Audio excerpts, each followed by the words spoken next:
بالله من الشيطان الرجيم بسم الله الرحمن الرحيم فأزلهما الشيطان عنها فأخرجهما مما كانا فيه وقلنا اهبطوا بعضكم لبعض عدو ولكم في الأرض مستقر ومتاع إلى حين فتلقى آدم من ربه كلمات فتاب عليه إنه هو التواب الرحيم قلنا اهبطوا منها جميعا فإما يأتينكم مني هدى فمن تبع هداي فلا خوف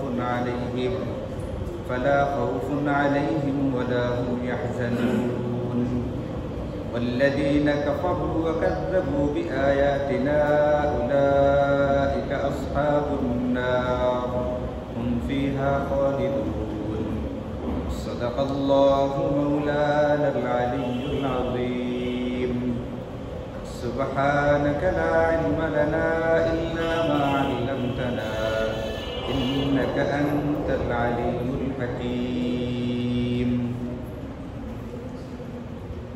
আলহামদুলিল্লাহ, আল্লাহ পাকের মেহেরবানি আর দয়া যে আল্লাহ তাআলা আমাদেরকে কোরআনের মাসে কোরআনের তাফসীরের মধ্যে কিছুক্ষণ সময় বসার তৌফিক দিয়েছেন, তাও আবার আসরের পরে মাগরিবের আগের গুরুত্বপূর্ণ সময়ে।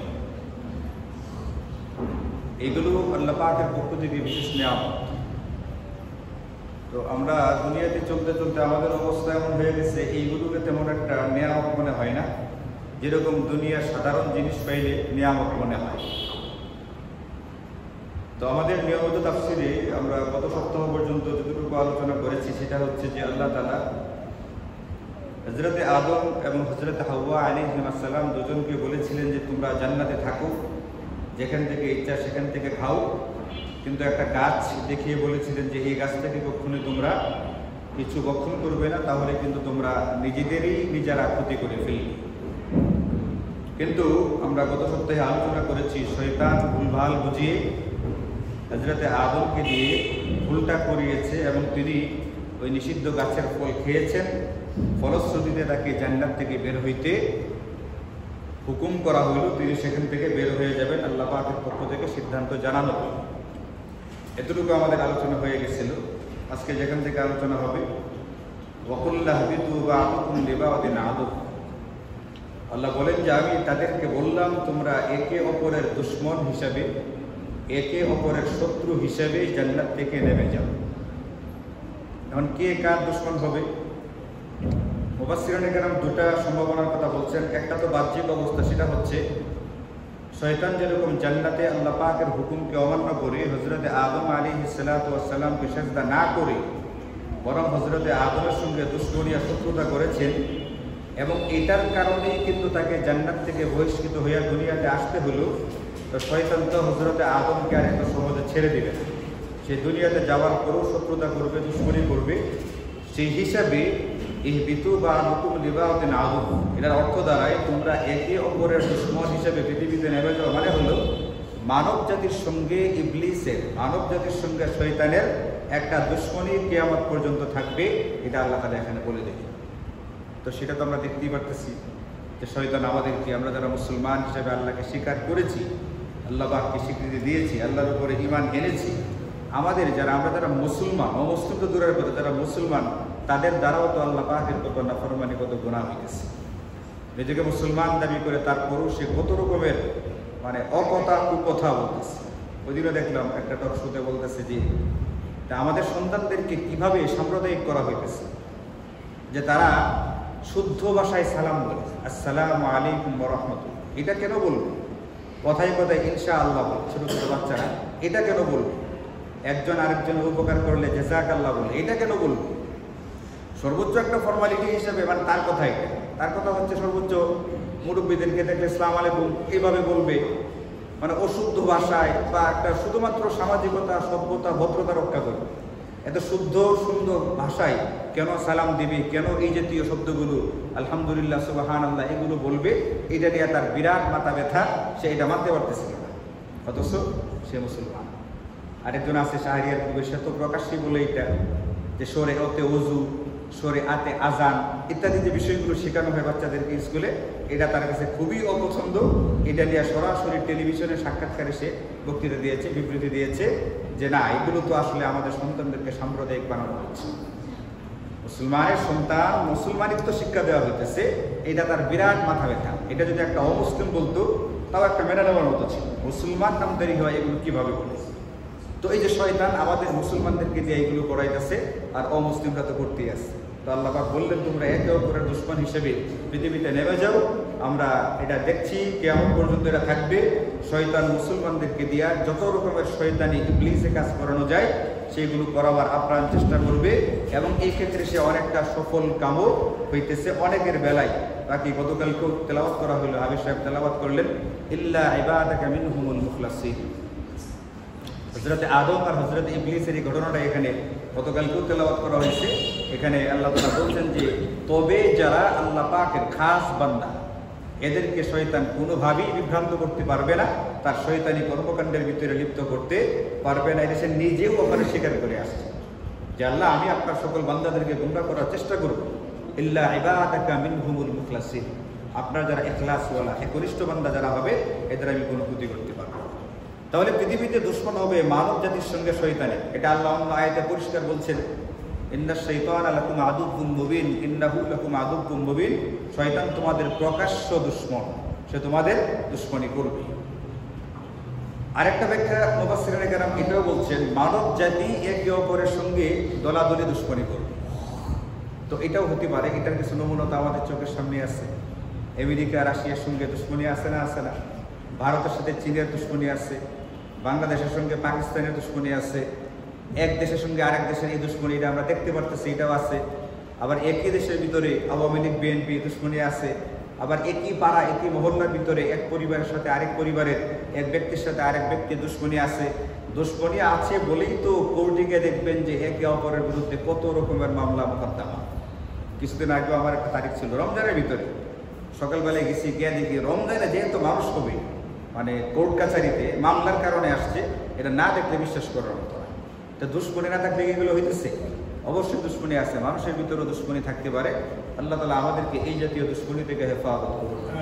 তাহলে আল্লাহ বললেন তোমরা এই যে জান্নাতের নিষিদ্ধ গাছ থেকে ফল ভক্ষণ করলে, যেটা আল্লাহ পাকের পছন্দ হয়নি, যদিও আমরা এটা গত শুক্রবার আলোচনা করেছি, কাজটা হয়েছে ভুলক্রমে। নবীরা কখনোই ইচ্ছাকৃতভাবে আল্লাহ পাকের কোনো নাফরমানি করেন না, ভুলক্রমে হয়েছে। কিন্তু এরপরেও নবী হিসেবে অনেক উপরের স্তরের একজন মানুষ, আল্লাহ পাকের এই ভুলটাও পছন্দ হয়নি। যেমন ধরেন যদি রাস্তায় এখানে এই যে ড্রেনটা আছে না, আমাদের রাস্তার ওই পাশে যে ড্রেনটা কোনো কোনো জায়গায় খোলা, এখানে বসে একজন সাধারণ ব্যক্তি যদি পেশাব করে, অনেকে পেশাব করে না, করে না, অনেকে পেশাব করেও এখানে যদি পেশাব করে, এমন ব্যক্তিও আছে পেশাব করলে অন্যরা তাকাইয়াও দেখেন কি করতেছে, করতেই পারে, করে ফেলবে। কিন্তু আপনি বলেন যদি একজন বড় আলিম সাহেব এখানে বসে পেশাব করে, তাহলে মানুষ কি বলবে পরে ওখানে, এটা নিয়ে আলোচনা হবে কিনা? অথচ একই তো কাজ, ওই ব্যক্তি করলো, তাকে একবার দেখলো না। আল্লাহ না করুক আমি যদি এই কাজটা করি, তাহলে মসজিদে অনেক মুসল্লি নামাজ পড়তে আসবে না। অথচ আমি ধরেন যে সতর্ক করলাম না, আমার সতর্ক দেখলো না, আমি ওদিকে ফিরি করলাম, এরপরও এটাকে মানান সই না বেমানা? অন্য ব্যক্তির জন্য এটা অসুবিধা না হলেও আমার জন্য, একজন আলেমের জন্য, একজন বুজুর্গের জন্য, একজন মুরব্বীর জন্য এটা বেমানা। তা হযরত আদম আলাইহিস সালাতু ওয়াস সালামের যে কাজটা হয়েছে, এটা ভুলক্রমে হয়েছে, কিন্তু নবী হিসেবে অনেক উপরের স্তরের হিসাবে এটা আল্লাহ পাকের কাছে পছন্দ হয়নি। তিনি বললেন তোমরা একে অপরের দুশমন হিসেবে পৃথিবীতে নেমে যাও। পৃথিবীতে যাওয়ার পরে কি হবে? ওয়ালাকুম ফিল আরদি মুস্তাকাররুন ওয়া মাতাউন ইলা হিন। তোমাদের জন্য পৃথিবীতে একটা নির্ধারিত কাল পর্যন্ত, একটা নির্ধারিত সময় পর্যন্ত অবস্থান এবং ভোগ করার সুবিধা থাকবে। পৃথিবীতে আসার পরে মানুষ ভালো করুক মন্দ করুক, প্রত্যেকেরই একটা নির্ধারিত কাল থাকবে, নির্ধারিত সময় থাকবে। এই পর্যন্ত সে পৃথিবীতে অবস্থান করবে এবং ভোগ বিলাস যতটুকু করার এই নির্ধারিত সময় পর্যন্তই করবে। আপনি ধরেন আমরা যারা ভালো আছি, কোনো রকম অসুবিধার মধ্যে নেই, আমরাও পৃথিবীতে যত খাবার খাই না কেন, যত ভোগ বিলাস যত কিছুই করি না কেন, সর্বোচ্চ 60 থেকে 70 বছর। আর ফিলিস্তিনে বলেন, মায়ানমারে বলেন, যে সমস্ত মুসলমানরা চরম জুলুম নির্যাতনের ভিতরে আছে, এরাও তো শাস্তি ভোগ করলে কতদিনই করবে, 60 থেকে 70 বছর পর্যন্ত। যে ভালো আছে সে বেশি দিন ভোগ করবে, আর যে মন্দ আছে অল্প সময় পৃথিবীতে থাকবে, এমনটা না। সবার জন্য একটা নির্ধারিত সময় আল্লাহ পাক দুনিয়াতে রাখছেন। ভোগ বিলাসিতা কতটুকু করবে এটাও একটা নির্ধারিত সীমা পরিসীমা আল্লাহ পাকের পক্ষ থেকে দেওয়া আছে। এই জন্য আমি আপনি চাইলেই 1000 কোটি টাকার মালিক হইতে পারবো না। আমার চেয়ে আপনার যে বহু শিক্ষিত মানুষ এরকম আছে যে আমাদের দেশের অশিক্ষিত মানুষ, যার তেমন কোনো ডিগ্রি কিচ্ছু নাই, কিন্তু শত শত কোটি টাকার মালিক হয়ে গেছে গা।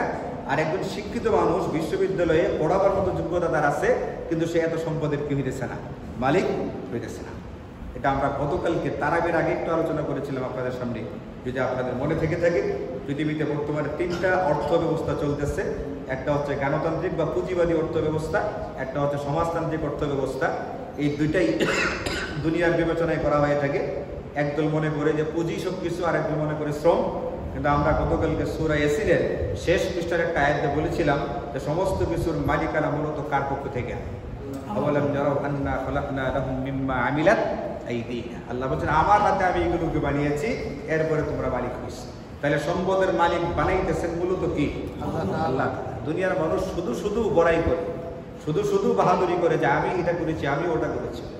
এই কথা কারণ বলতো, তার কথাও এখানে আলোচনা গেছে কিছুদিন আগে। ইন্নামা উতিতুহু আলা ইলমিন ইনদি।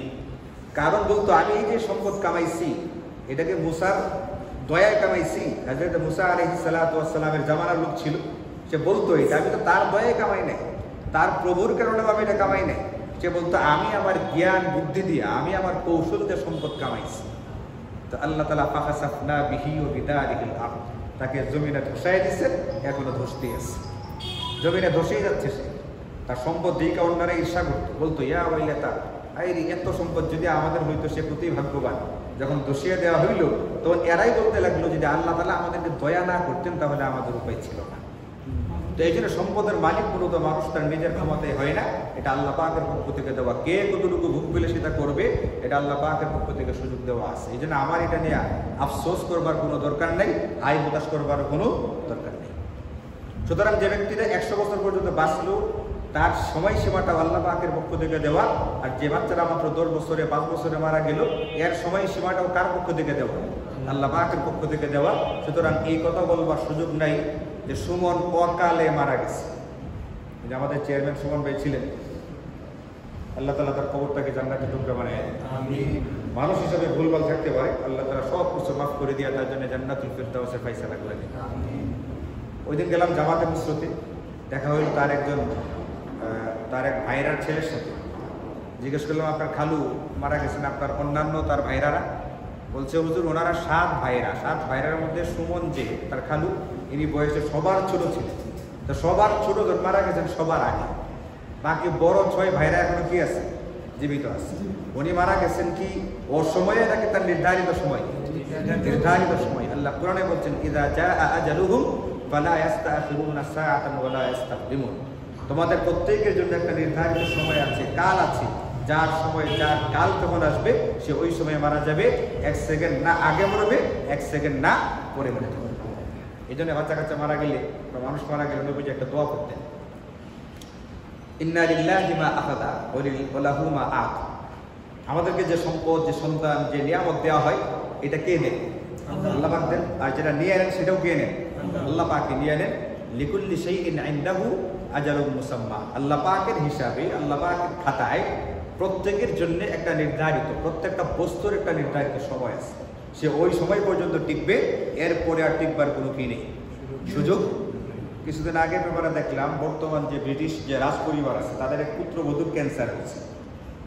যে বলেন তাদের কাছে বড় বড় ডাক্তার আছে না? আছে। এই মুহূর্তে পৃথিবীর সবচেয়ে বড় ডাক্তাররা তাদের হাতের মুঠোয়। ব্রিটিশ রাজ পরিবারের পুত্রবধূ, একটা বিরাট ব্যাপার সেবার। এটার চিকিৎসাও আছে, ক্যান্সারের চিকিৎসা অনেক ভালো হইতেছে। গরিব মানুষ মারা যায়, ধনী মানুষরা ভালো হয়ে যায়, কিন্তু এরপরও তারা পেরেশান। অথচ গোটা পৃথিবীতে যত বড় বড় ডাক্তার আছে, ইচ্ছা করলে তারা তাদেরকে নিয়ে আসতে পারে, সংগ্রহ করতে পারে, তাদের কাছে আসছেও। এরপরও তারা পেরেশান কেন? না জানি কি হয়।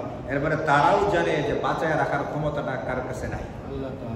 এই জন্য আপনি দেখবেন হসপিটালের, বিভিন্ন প্রাইভেট হসপিটাল আমি দেখছি, অ্যাম্বুলেন্সের ভিতরে একটা ছবি দেওয়া থাকে, একটা লোগো দেওয়া থাকে, সোজা একটা কাঠের মতো, এটার ভিতরে রশির মতো একটা জিনিস দেখবেন যেরকম বাঁকায় বাঁকায় একটা চাইছে।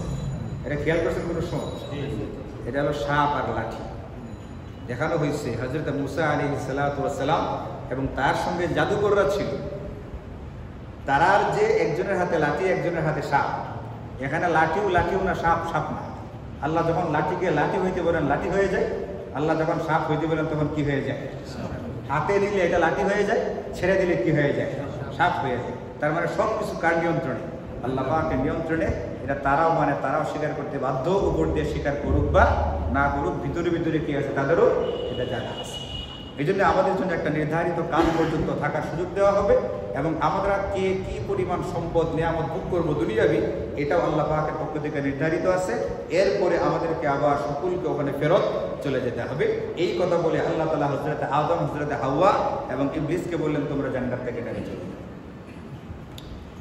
এই অর্ডার, এই সিদ্ধান্ত দেওয়ার পরে হযরত আদম আলাইহিস সালাম, একজন নবী, অনেক উঁচু মাপের একজন ব্যক্তি, আল্লাহ পাকের নিকটবর্তী বান্দা, খুবই পেরেশান হইলেন যে আল্লাহ আমাকে না করলেন গাছ থেকে ফল খাইতে, আমি ভুলে হলেও খাইয়ে ফেললাম, কেমন হলো কাজটা। তিনি এতটাই লজ্জিত, এতটাই বিব্রত হইলেন যে এই ভুলটার কারণে এখন যে কি বলবেন আল্লাহর কাছে, মানে মাপ চাইবেন, যে মাপ যে চাইবেন সেই ভাষাও তার মুখ দিয়ে আসতেছে। যারা একটু বড় বড় ভুল করে, একটু বড় বড় মাপ চায়, এরা কিন্তু মাপ চাওয়ার কথাও জানে, ভুল করার বিষয়টাও জানে। কিছুক্ষণ বড় বড় ভুল করে, কিছুক্ষণ বড় বড় মাপ চায়। এমন এক শ্রেণীর লোক আছে না আমাদের মধ্যে? কিন্তু যারা ভুল খুবই কম করে, ভুল করে না, এক দুইবার হয়ে গেছে, এখন এতটাই সংকুচিত, এতটাই লজ্জা বোধ করতেছেন, কিভাবে যে বলবেন আল্লাহর কাছে যে আমার ভুল হয়ে গেছে, মাপ চাইতে কোথাও মধ্যে আসতেছে। এটা দেখবেন অনেক সময় যে মালিক যদি খুব কঠোর প্রকৃতির হয় বা খুব কড়া মেজাজের হয়, আর গোলাম বা দাস, এটা আগে জামানায় ছিল, ভুল করে ফেলে, তো মালিকের কাছে ভয়ে কথাটা বলতে পারে না যে আমি এখন কী করবো। বা আরও সহজে ধরেন, স্কুলের কোনো স্যার ধরেন খুব কড়া, খুব মারধর করেন, বকাঝকা করেন, অনেকটা ছাত্র ভুল করছে, সে ভুল স্যারটা দেখে দেখছে, কোনো স্যার ওই ভুলটা দেখছে, এমনই ছাত্র স্যারের কাছে যে মাপ চাইবে, ভয়ে সে স্যারের সামনেই যায় না, এরকম হয় না? এখন সামনে পড়ে গেছে, ধরা পড়ছে, এখন সে মাপ চাইছে, বলতে পারতেছে না, তখন স্যারে কী করে? বল, আর কোনোদিন বলবি? সে খালি করবি এটা, সে খালি বলে না স্যার, শুধু নাটা বলতেছে, বাকি কথাটা কিন্তু কে বলে দিছে? আর কোনোদিন অপরাধ করবি, এটা কে বলতেছে? স্যার বলতেছে। বাচ্চা খালি কি বলতেছে? না, শুধু এতটুকু, মানে সে এই কথাটা বলবে, স্যার আমি আর কোনোদিনই অপরাধ করবো না, এতটা বড় করে সে বলতে পারতেছে না। তখন স্যারের কথাটা বলে দিছে পুরা কথাটা, আর সে শুধু হে বা না বলছি, যে ভালো করে চলবি, সে বলে হ্যাঁ। দুষ্টামের করবি না তো? বলে আল্লাহ পাক যখন হযরতে আদম আলাইহিস সালামের অবস্থাটা দেখলেন, যে হযরত আদম এতটাই লজ্জিত, এতটাই অনুতপ্ত, এতটাই সংকুচিত বোধ করলেন যে তিনি আর বলতে পারতেছেন না আমার এখন কিভাবে মাপ চাওয়াটা উচিত, তো আল্লাহ পাকের পক্ষ থেকে ফাতালাক্কা আদমু মির রাব্বিহি কালিমাত, আল্লাহ পাকের পক্ষ থেকে একটা কালিমা শিখাই দেয়া, যে তুমি কিভাবে আল্লাহ পাকের কাছে ক্ষমা চাইবা, কিভাবে মাপ চাইবা। আল্লাহ পাকের পক্ষ থেকে তাকে শিখাই দেওয়া হইল, যে স্যারে বললো আর দুষ্টামি করবি না তো? আদমকে শিখাই দিলেন আল্লাহ পাকের পক্ষ থেকে কয়েকটা কথা। এটা আমাদের মুখস্থ করে নিতে হবে, কিভাবে আল্লাহ পাকের কাছে মাপ চাইতে হয়। এটা আসমান থেকে দেওয়া একটা শিক্ষা, আসমান থেকে দেওয়া একটা বাক্য, একটা কালিমা, কিভাবে আমরা আল্লাহর কাছে মাপ চাই। আল্লাহ পাক যে বাক্যটা দিলেন, যে শব্দগুলো দিলেন, যে তুমি এইগুলোর মাধ্যমে আল্লাহর কাছে মাপ চাও, এই শব্দগুলো কি? এই ব্যাপারে হযরত আব্দুল্লাহ ইবনে আব্বাস রাদিয়াল্লাহু আনহুমা, রাইসুল মুফাসসিরিন, এটা হযরত ইমাম ইবনে কাসির তার তাফসীর ইবনে কাসিরের মধ্যে নিয়ে আসছেন। তিনি বলতেন সেটা হলো সূরাতুল আরাফ ৮ নম্বর পারাতে একটা আয়াত আছে। এটা হলো, আপনারা শুনছেন কিনা দেখুন তো, এটা কোনো সময় শব্দটা, বাক্যটা, রব্বানা যালামনা আনফুসানা ওয়া ইল্লাম তাগফির লানা ওয়া তারহামনা লানাকুনান্না মিনাল খাসিরিন। শুনছেন কোনো সময় এটা? এই বাক্যটা, এটার ভিতরে ক্ষমা চাওয়া হয়েছে। রব্বানা, ও আমার প্রতিপালক, যালামনা আনফুসানা, আমরা আমাদের ক্ষতি করছি, নিষিদ্ধ গাছের ফল খায়া আপনার কোনো ক্ষতি করতে পারিনি। ক্ষতি কার হয়েছে? আমাদের হয়েছে। আমাদেরকে জান্নাত থেকে চলে যাওয়ার কি দেওয়া হয়েছে? নির্দেশনা দেওয়া হয়েছে, নির্দেশ দেওয়া হয়েছে, হুকুম জারি করা হয়েছে। যালামনা আনফুসানা, আমরা আমাদের নিজেদের উপরে জুলুম করে ফেলছি, গুনাহ করে, অপরাধ করে, মানে ওনার হিসাবে। আসলে তো এটা গুনাহ না। আমরা গত সপ্তাহে বলেছি, নবীদের এই জাতীয় ভুলগুলো কি না, এটা অনিচ্ছাকৃত ভুল, এটা ভুল না, এটা গুনাহ না। কিন্তু উনি ওনার মতো করে বলতেছেন, যালামনা আনফুসানা, আমি ভুল করে ফেলছি, আমার নিজের ক্ষতি করে ফেলছি। ওয়া ইল্লাম তাগফির লানা, এখন যদি আপনি ক্ষমা না করেন তাহলে তো লানাকুনান্না মিনাল খাসিরিন, এখন আমি প্রকৃত ক্ষতিগ্রস্ত হয়ে যাব। আগে যে ভুলটা হয়েছে এখনো ক্ষতির মুখে পড়ি নাই, যেহেতু অনিচ্ছাকৃত হয়েছে। কিন্তু আপনি যদি ক্ষমা না করেন, ক্ষমা না পাই, তাহলে আমি কি হয়ে যাব? আসল ক্ষতিগ্রস্তদের অন্তর্ভুক্ত হয়ে যাব, ক্ষতিগ্রস্ত হয়ে। এটা আল্লাহ পাকের পক্ষ থেকে শিখায় দেওয়া হইল। তিনি এই তাসবিহ করতে শুরু করলেন, এটাকে বলে ইস্তিগফার, ক্ষমা চাওয়া, আল্লাহ পাকের কাছে গুনাহ মাফ চাওয়া, এই বাক্যের মাধ্যমে তিনি আল্লাহর কাছে গুনাহ মাফ চাইতে শুরু করলেন। আল্লাহ পাকের মেহেরবানি ফাতাবা আলাইহি, আল্লাহ পাক তার তওবা কবুল করে নিলেন। তওবা তো কবুল করবেনই, করার জন্যই তো আল্লাহ তাআলা কি করে দিয়েছে, শিখাই দিয়েছেন, তুমি এটার মাধ্যমে কি করতে থাকো, আমার কাছে বলতে থাকো, আমি মাফ করে দেবো। আল্লাহ পাক মাফ করে দিলেন। ইন্নাহু হুয়াত তাওয়াবুর রহিম, আল্লাহ হচ্ছেন তওবা কবুলকারী এবং তিনি অতি দয়ালু। এই শেষ অংশ থেকে আরেকটা কথা আমাদের জন্য শিক্ষণীয়, সেটা হলো তওবাটা কবুল করছেন আল্লাহ তাআলা এবং শেষে বলছেন নিশ্চয়ই তিনিই শুধুমাত্র তওবা, তিনিই, এই যে কথাটা, তিনিই শুধুমাত্র তওবা কবুলকারী এবং দয়ালু। যদি এমন হইতো যে তিনি তওবা কবুলকারী, তাহলে বলতে পারতাম তিনিও আরেকজনও আছে, কিন্তু বলছেন না, তিনিই একমাত্র তওবা কবুলকারী। সুতরাং ইহুদি আর খ্রিস্টানদের মধ্যে একটা দলের চিন্তা ভাবনা এরকম আছে যে তারা যে ভুলভাল করে এগুলো তাদের পাদ্রী পুরোহিত যারা আছে এদের কাছে উপঢৌকন পেশ করে বলে যে আমাদের জন্য কি করেন, মাফ করার ব্যবস্থা করে দেন। তো তারা দায়িত্ব নেই, এই ব্যক্তি যে অপরাধ করছে সেটার কি করে দিবে, তারা মাফ করে দিবে বা করাই দেবে, এই দায়িত্ব নেওয়ার সুযোগ আছে। তারা কি তওবা কবুল করতে পারবে? এমনকি এখন আমাদের এই ভারতবর্ষেও কিছু এমন ভণ্ড পীর বের হয়েছে, এই পীরদের কিছু মুরিদ আছে, মুরিদরা মনে করে আমি যা ইচ্ছে তা করতে পারি, আমার পক্ষ থেকে আল্লাহ পাকের দরবার থেকে কেমনে মুক্তির ব্যবস্থা করবে, এটা কে করবে? পীর বাবা। বাবা, এই পীর বাবা করবে। এই পীর বাবা করার সুযোগ আছে? আল্লাহ বলছেন তওবা কবুলকারী একমাত্র কে? না কোনো পীর, না কোনো পাদ্রী, না কোনো পুরোহিত। তওবা কবুল করবেন একমাত্র আল্লাহ তাআলা, একমাত্র আল্লাহ তাআলাই কবুল করবেন। যেহেতু এই জন্য আমাদের সব সময় তওবার জন্য কার কাছে দরখাস্ত করা লাগবে? আল্লাহ পাকের কাছে আমাদেরকে তওবা করতে হবে, চাইতে হবে। তাহলে তওবা তো কবুল হয়ে গেছে, তওবা কবুল হয়ে গেছে না? তো এখন তো ইচ্ছা করলে হযরত আদম আর হযরত হাওয়া কই থেকে যেতে পারে?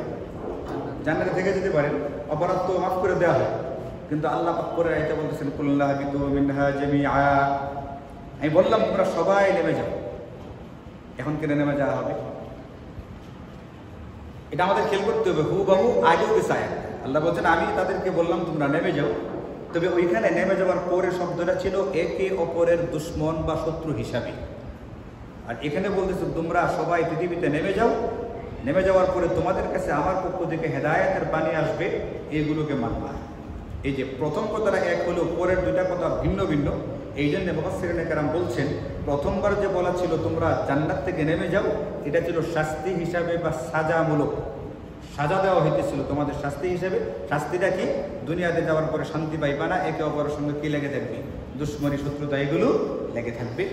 আর এখানে বলা হইতেছে তোমরা সবাই এখান থেকে নেমে যাও, নামার পরে তোমাদের কাছে আমার পক্ষ থেকে হেদায়েত আসবে, এইগুলোকে মানবে।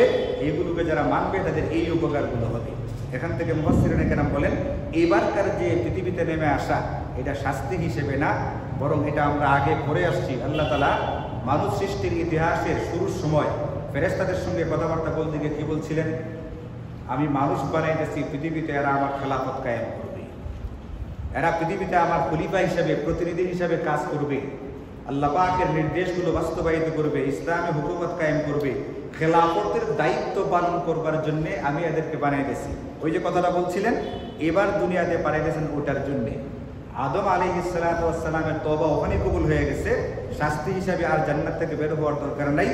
এখন জান্নাত থেকে বের হবেন ওই খেলাফতের দায়িত্ব পালন করার জন্য পৃথিবীতে আসবেন। কারণ তারা খেলাফতের যে ব্যবস্থাটা এটা কোথায় বাস্তবায়িত করবেন? আসমানে না জমিনে? জমিনে। কাজে জমিনে আসতে হবে। এই জন্য আল্লাহ বললেন এবার দুনিয়াতে যাবে শাস্তি হিসেবে না, বরং খেলাফতের দায়িত্ব পালন করার জন্য। এই জন্য গোটা পৃথিবীতে ইসলামী হুকুমত কায়েম করার জন্যে আমাদের দিলের ভিতরে একটা আকাঙ্ক্ষা থাকতে হবে, তামান্না থাকতে হবে। কোনো সময় যদি সুযোগ আসে ওই সুযোগটাকে কাজে লাগাইতে হবে। এইটা করতে গিয়ে যদি কোনো রকমের লড়াই, যুদ্ধ, জিহাদের প্রয়োজন হয়, ওটার ভিতরেও আমাদের অংশগ্রহণ করা লাগবে। ইনিল হুকমু ইল্লা লিল্লাহ, এই পৃথিবীতে আইন চলবে একমাত্র কার? আল্লাহ। এটা কোরআনে কারীমের আয়াত। আইন চলবে একমাত্র আল্লাহ। ওয়ামান লাম ইয়াহকুম বিমা আনজালাল্লাহু ফাউলাইকা হুমুল ফাসিকুন ফাউলাইকা হুমুজ জালিমুন ফাউলাইকা হুমুল কাফিরুন। আল্লাহ বলছেন এই পৃথিবীতে যারা আল্লাহ পাকের দেওয়া বিধান অনুযায়ী বিচার কার্য পরিচালনা করে না, এরা ফাসিক, এরা পাপিষ্ঠ। আরেকবার বলছেন যারা আল্লাহ পাকের দেওয়া বিধান অনুযায়ী বিচার কার্য পরিচালনা করে না, এরা জালেম। আরেকবার বলছেন যারা আল্লাহ পাকের দেওয়া বিধান অনুযায়ী বিচার কার্য পরিচালনা করে না, বা উলাইকা হুমুল কাফিরুন, এরা হচ্ছে কাফের। সুতরাং পৃথিবীতে কোনো মানুষের জন্য এমন কোনো আইন তৈরি করতে পারবে না যে আইনটা কোরআন সুন্নাহ বিরোধী হয়। সুতরাং পৃথিবীর কোনো রাষ্ট্র যদি তাদের সমস্ত যারা পার্লামেন্টের সদস্য থাকে সবাই মিলে সিদ্ধান্ত নেয় যে তাদের দেশের সমকামীদেরকে বৈধ করে দেওয়া হবে, বৈধ হবে? এটা বৈধ হবে না। এরা এই আয়াত অনুযায়ী কাফের হবে। কোনো দেশের যারা সংসদ সদস্য তারা মিলে যদি আইন পাস করে তাদের দেশে মদ বৈধ করে দেওয়া হলো, বৈধ হবে? এটা কোনোদিন বৈধ হবে না। আল্লাহ পাকের যে বিষয়গুলো নিষিদ্ধ এইগুলোকে তারা বৈধ করতে পারবে না, যেগুলো বৈধ এইগুলোকে তারা কি করতে পারবে না, নিষিদ্ধ করতে। পর্দা করা শরীয়তের ফরজ বিধান। কোনো দেশের রাষ্ট্র বা কোনো দেশের সাংসদরা যদি মিলে সিদ্ধান্ত নেয় আমাদের দেশে পর্দা চলবে না, তাহলে এই আইন কোরআন বিরোধী আইন। এরকমভাবে 5 ওয়াক্ত নামাজ পড়া আল্লাহ পাকের দেওয়া একটা সিদ্ধান্ত, 5 ওয়াক্ত নামাজ পড়বে, মসজিদে যাবে, আল্লাহ পাকের কুদরতি বা সেজদা করবে। এখন কোনো রাষ্ট্র যদি সিদ্ধান্ত নেয় যে না নামাজ পড়া যাবে না, নামাজ নিষিদ্ধ, নামাজ পড়লে এটা হয়ে যায় ওটা হয়ে যায়, এই আইনটি চলবে? এটা চলবে না। যারা এমনটা করবে এরা এই যে আল্লাহ পাকের ফতোয়া ফাউলাইকা হুমুল ফাসিকুন ফাউলাইকা হুমুজ জালিমুন ফাউলাইকা হুমুল কাফিরুন, এটা যারা করবে তাদেরকে সমর্থন করা যাবে না, এদের এই কাজটাকে পছন্দ করা যাবে না। আইন করতে পারবে সর্বোচ্চ কতটুকু? এমন আইন যে আইনটা কোরআন সুন্নাহ বিরোধী হয় না। যেমন ট্রাফিক যদি সিগন্যাল দেয় খারাপ, এখন এই পাশের গাড়িগুলো থামবে, এই পাশেগুলো চলবে না, অন্য পাশেগুলো চলবে, তাহলে এই আইনটা আমরা মানতে পারি। এটা মানলে কোনো শরীয়ত বিরোধী কোনো কিছু হয়? বরং রাস্তার শৃঙ্খলার জন্য আইনটা কি করা যেতে পারে, মানা যেতে পারে। এই জাতীয় আইন যেটা কোরআন সুন্নাহ বিরোধী না, সর্বোচ্চ এইগুলো করা যেতে পারে, এইগুলো মানা যেতে পারে। এছাড়া কোনো আইন করবার বা এই আইনগুলো বাধ্য করবার সুযোগ কোনো মানুষকে দেওয়াই হয় নাই। তখন আল্লাহ বলেন যাও দুনিয়াতে, এবার যাবে খেলাফতের দায়িত্ব পালন করবার জন্য। যাওয়ার পরে কি হবে? বা ইম্মা ইয়াতিয়ান্নাকুম মিন্নী হুদান, অতঃপর যদি তোমাদের কাছে আমার পক্ষ থেকে হেদায়েত আসে, আল্লাহ বলেন আল্লাহ পাকের পক্ষ থেকে হেদায়েত আসবে। নবীদের কাছে কি ওহী আসে নাই? আমাদের নবীদের কাছে কোরআন আসছে। মুসা আলাইহিস সালাতু ওয়াস সালামের কাছে কোন কিতাব আসছে? তাওরাত আসছে। হযরত ঈসা আলাইহিস সালামের কাছে ইনজিল আসছে। হযরত দাউদের কাছে জাবুর আসছে। এরকম অন্যান্য নবীর কাছে অনেক কিতাব আসছে। বড়গুলোকে বলে কিতাব, ছোটগুলোকে বলে সহিফা। সুহুফি ইব্রাহিম ওয়া মূসা, কোরআনে কারিমে আছে কিতাব আসছে, হেদায়েত আসছে, নবী রাসূল আসছে। যদি এইগুলো তোমাদের কাছে আমার পক্ষ থেকে আসে তাহলে শোনো, এইগুলো যারা মানবে তাদের কি হবে? আল্লাহ বলেন ফামান তাবিআ হুদায়া, যারা পৃথিবীতে আমার হেদায়েত মোতাবেক চলবে, ফালা খাউফুন আলাইহিম ওয়ালা হুম ইয়াহজানুন। এখানে আল্লাহ পাক ডিপ্রেশনের একটা ওষুধ দিয়ে দিচ্ছে। এই যে কিছুদিন পরে পরে দেখি আত্মহত্যা, বিশ্ববিদ্যালয়ের একটা মেয়ে কয়েকদিন আগে দেখলাম আত্মহত্যা করছে। এটা নিয়ে আন্দোলনও হইতেছে, এখন পর্যন্ত আন্দোলন, সপ্তাহখানেক আগের ঘটনা এটা। এই যে এইগুলো যে হইতেছে, মানুষ কেন আত্মহত্যা করে যখন মারাত্মক কোনো পেরেশানিতে থাকে? আল্লাহ বলছেন আমার দেওয়া হেদায়াতকে যদি কোনো ব্যক্তি অনুসরণ করে তার দুটা ফলাফল। একটা হচ্ছে লা খাউফুন আলাইহিম, ভবিষ্যতে তার কোনো বিষয় নিয়ে ভিতরে কোনো ভয় বা শঙ্কা থাকবে না, ওয়ালা হুম ইয়াহজানুন, এবং অতীতের কোনো কিছু নিয়ে তার ভিতরে কোনো রকমের কষ্ট থাকবে না, কোনো ক্লেশ থাকবে না। আচ্ছা বলেন, আমি কথা ধরেন যে আমি বিসিএস পরীক্ষায় চেষ্টা করছিলাম একটা চাকরি করার জন্য, তা আমি পরীক্ষাতে পারলাম না। যখনই মনে হবে তখনই কষ্ট লাগবে না? লাগবে না। অতীতের বিষয় নিয়ে কষ্ট। আমার ইচ্ছা ছিল আমার ছেলেটা আঞ্জুমান স্কুলে পড়বে, কিন্তু ভর্তি হইতে পারে না, লটারিতে নাম উঠে নেই। আমার ভিতরে কষ্ট আছে না? আছে না? ওয়ালা হুম ইয়াহজানুন, অতীতের কোনো কিছু পাইতে গিয়া পায় নাই, অতীতের কোনো কিছু চাইতে গিয়া তার চাওয়াটা পূরণ হয় নাই। এই ধরনের কোনো কষ্ট, কোনো হেদায়াত আল্লাহ পাকের দেওয়া হেদায়াত যে মানবে তার ভিতরে থাকবে না। ভবিষ্যতের কোনো ভয় থাকবে না। চাকরিটা হয়েছে না জানি, সে যে দল করে অন্য একটা দল ক্ষমতায় আসছে, তার কি চাকরি থাকবে, নাকি ওয়াইএসডি করে দেওয়া হবে, নাকি বাধ্যতামূলক সাসপেন্ড করে দেওয়া হবে, একটা ভিতরে ভয় কাজ করতেছে। অথবা অন্য কোনো বিষয় নিয়ে, জায়গা জমি নিয়ে ভয় করতেছে, ভবিষ্যতে জায়গাটা থাকবে কি থাকবে না, বা একটা ছোটখাটো অসুখ বিসুখ বা একটা যে কোনো অসুখ হয়েছে, এটার কারণে না জানি কি হয়। এই যে ভবিষ্যতের কোনো শঙ্কা, এটাও তার ভিতরে থাকবে না। অতীতের কোনো কিছু নিয়ে তার আফসোসও থাকবে না, ভবিষ্যতের কোনো কিছু নিয়ে তার আশঙ্কা এটাও থাকবে না। ওলামায়ে কেরাম এটাও বলছেন যে অতীতের বলতে দুনিয়ার কোনো বিষয় নিয়ে তার কোনো রকমের আফসোস থাকবে না, আর ভবিষ্যতে ভয় থাকবে না, মানে পরকালে সে যে যাবে, পরকালে তার কোনো ভয়ভীতি আশঙ্কা ভিতরে পোষণ করবার কোনো কারণ থাকবে না। একবারে মারা যাওয়ার আগের থেকে থাকি ফেরেশতারা সালাম করতে করতে, ইস্তেকবাল করতে করতে, সুগন্ধিযুক্ত রুমাল দিয়া রূহ কবজা করতে করতে জান্নাতের দিকে নিয়ে যাবে। ভবিষ্যতের কোনো ভয় থাকবে না। জান্নাত দুনিয়াতে মনে করে যে 1000 কোটি টাকার মালিক ছিল, মারা যেতে সব শেষ, এইগুলো কোনো আফসোস তার ভিতরে থাকবে না। কারণ এখানে 1000 কোটি টাকা, আর যেখানে যাচ্ছে ওখানে কোনো হিসাব নাই, বেগাইরে হিসাব। যা দেখবে, যা পাবে, তার কোনো তুলনা হয় না। এই জন্য আল্লাহ বলছেন তোমাদের কাছে আমার পক্ষ থেকে হেদায়াত আসবে, নবীদের মাধ্যমে, রাসূলদের মাধ্যমে, দায়ীদের মাধ্যমে, ওয়াইজদের মাধ্যমে। যখন আসবে মুবাল্লিগদের মাধ্যমে, তখন তোমরা আমার হেদায়েতকে অনুসরণ করবা। তোমাদের ভবিষ্যতের কোনো বিষয় নিয়ে কোনো দুশ্চিন্তা তোমাদেরকে পাকড়াও করবে না, অতীতের কোনো বিষয় কখনোই তোমাদেরকে কষ্ট দেবে না। আল্লাহ তাআলা আমাদেরকে গোটা জিন্দেগিতে আল্লাহ পাকের হেদায়েত অনুযায়ী জীবনটা পরিচালনা করবার তৌফিক দান করুন। আমিন। এরপরের আয়াত আল্লাহ বলেন, আর যারা এমনটা করবে না, আল্লাযীনা কাফারু ওয়া কাযযাবু বিআয়াতিনা, যারা আমার হেদায়েতকে অস্বীকার করবে, আমার আয়াতগুলোকে মিথ্যা সাব্যস্ত করবে, উলাইকা আসহাবুন নার, এরা হচ্ছে জাহান্নামী, হুম ফিহা খালিদুন, তারা সেখানে অনন্তকাল ধরে থাকতে থাকবে। এই জন্য যারা আল্লাহ পাকের হেদায়েত মানবে এরা জান্নাত পেল, আর যারা হেদায়েত মানবে না এরা মনে রাখতে হবে এরা কিন্তু বড় ক্ষতির মধ্যে আছে। তা আজকে আমাদের যতটুকু তাফসীর হলো, এতটুকু ভিতরে মধ্যে শিক্ষাটা পাই, যে খোরাকটা পাই, সেটা হচ্ছে এটা যে পৃথিবীতে চলতে গেলে একে অপরের সঙ্গে একটা দুশ্মনী বা শত্রুতার বিষয় এটা থাকতে পারে, এটা হতে পারে, কিন্তু নিজেদেরকে খুব সাবধানে সতর্কতার সাথে এই জাতীয় বিষয়গুলো থেকে বাঁচিয়ে রাখতে হবে। 2 নম্বর, আমাদের এই পৃথিবীতে যে অবস্থানটা, পৃথিবীতে যে ভোগ করার যে বিষয়টা, এটা আল্লাহ পাকের পক্ষ থেকে নির্ধারিত। আমরা কি পরিমাণ হায়াত পাবো এবং এই হায়াতের ভিতরে কি পরিমাণ দুনিয়াবি রিজিক আমরা ভোগ করবো, এটা আল্লাহ পাকের পক্ষ থেকে একটা নির্ধারিত সীমা আছে। আমার ওয়াহিদুক পেরেশান হইয়া, ওয়াহিদুক চেষ্টা ফিকির কইরা, দুশ্চিন্তা কইরা, স্ট্রোক করে মারা যাওয়ার কোনো কি নেই, কারণ যতটুকু তাকদীরে আছে এতটুকু আসবে। এবং 3 নম্বর আমাদের শিক্ষা হলো এটা, আল্লাহ তাআলা হযরত আদমকে অনিচ্ছাকৃত ভুলের জন্য যে একটা তওবার বাক্য দিয়েছিলেন, এটা আমাদের মুখস্থ করতে হবে, এবং ওই অনুযায়ী আমাদের যেহেতু প্রতিনিয়ত ভুল হচ্ছে, গুনাহ হচ্ছে, আল্লাহ পাকের কাছে ওইটা দিয়ে তওবা করা লাগবে। এবং 4 নম্বর শিক্ষা হচ্ছে, তওবা কবুলকারী একমাত্র কে? আল্লাহ। পীর, পাদ্রী, পুরোহিত তাদের কাছে ধর্ণা দেওয়া যাবে না। 5 নম্বর শিক্ষা হচ্ছে, আল্লাহ পাকের পক্ষ থেকে আমাদেরকে হেদায়েত দেওয়া হবে দুনিয়াতে আমরা কিভাবে চলব। এই চলার ক্ষেত্রে আমাদেরকে আল্লাহ পাকের দেওয়া হেদায়েতকে মানতে হবে। যদি মানতে পারি তাহলে আমাদের জন্য নিশ্চিন্তের এক জিন্দেগি দুনিয়াতেও আছে, পরকালেও আছে। আর পক্ষান্তরে যারা বিপরীত করবে এদের জন্য আল্লাহ পাকের হুমকি, যারা চিরস্থায়ী জাহান্নামী হবে। আল্লাহ তাআলা আমাদেরকে সকল মানার বিষয়গুলো মানার তৌফিক দান করেন, আর বর্জনীয় বিষয়গুলোকে বর্জন করে চলবার তৌফিক দান করেন। আলহামদুলিল্লাহ রাব্বিল আলামিন।